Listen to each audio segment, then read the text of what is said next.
నేడు వైసీపీ ఆధ్వర్యంలో చెలో పోతిరెడ్డిపాడు కార్యక్రమం నిర్వహించనున్నారు. రాయలసీమ లిఫ్ట్ పనుల నిలిపివేతపై నిరసన తెలపనున్నారు. పోతిరెడ్డిపాడు ప్రాజెక్టు దగ్గర పనుల నిలిపివేసిన ప్రాంతాన్ని పరిశీలించనున్నారు.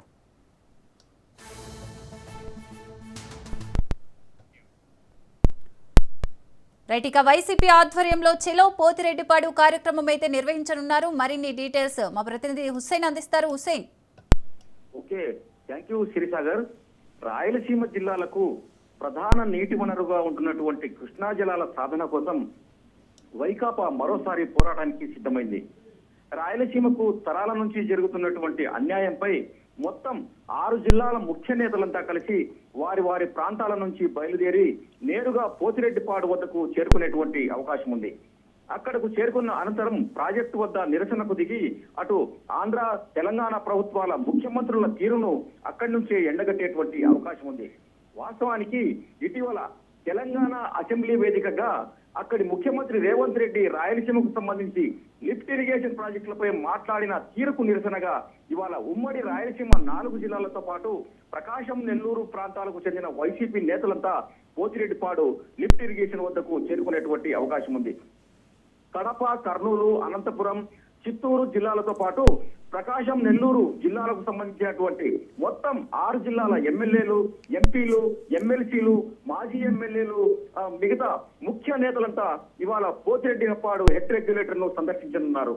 శ్రీశైలం జలాశయం నుంచి రాయలసీమ జిల్లాలకు ప్రధాన నీటి సరఫరా జరగాల్సి ఉంటుంది. అయితే పోతిరెడ్డిపాడు లిఫ్ట్ ఇరిగేషన్ ప్రాజెక్టుకు సంబంధించి పనులను రాష్ట్ర ప్రభుత్వము నిలిపివేయడంతో పాటు రాయలసీమకు జరిగేటువంటి సాగునీటి పంపకానికి సంబంధించినటువంటి అంశాలపై ఇటీవల తెలంగాణ అసెంబ్లీలో అక్కడి ముఖ్యమంత్రి రేవంత్ రెడ్డి కొన్ని వివాదాస్పద వ్యాఖ్యలు కూడా చేశారు.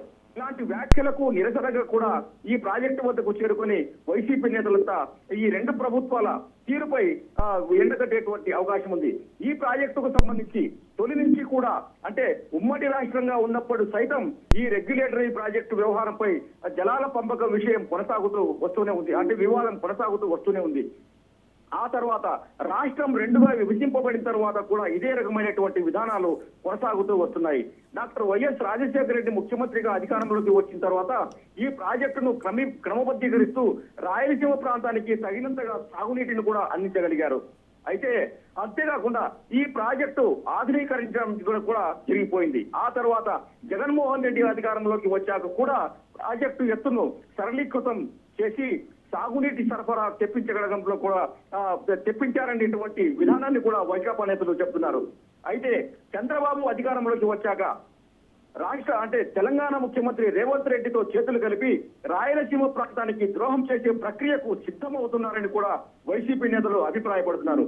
ఈ దశలో అంతే అలాగే రాయలసీమ ప్రాజెక్టుల పనులు కూడా ఆపివేశారంటూ కూడా వైసీపీ నేతలు ఇవాళ పోతిరెడ్డిపాడు లిఫ్ట్ ఇరిగేషన్ వద్దకు మొత్తంగా 6 జిల్లాల నుంచి భారీగా తరలి వెళ్లేటువంటి అవకాశం ఉంది. అయితే ఈ వైసీపీ నేతలంతా వివిధ అంటే 6 ఉమ్మడి జిల్లాల ప్రధాన నేతలంతా కలిసి ఆయా ప్రాంతాల నుంచి బయలుదేరి నేరుగా పోతిరెడ్డిపాడు హెడ్ రెగ్యులేటర్ వద్దకు కొద్దిసేపట్లో చేరుకునేటువంటి అవకాశం ఉంది. రాయలసీమ ప్రాంతానికి తగినంతగా సాగునీటిని అందించాలని వీళ్ళు డిమాండ్ చేసేటువంటి అవకాశం ఉంది. అయితే మధ్యలో ఆపేసినటువంటి రాయలసీమ ప్రాజెక్టుల పనులను కూడా యథావిధిగా కొనసాగించాలని కూడా ఈ వైకాపా నేతలు డిమాండ్ చేసేటువంటి అవకాశం ఉంది. Srisagar. Right, thank you Hussain.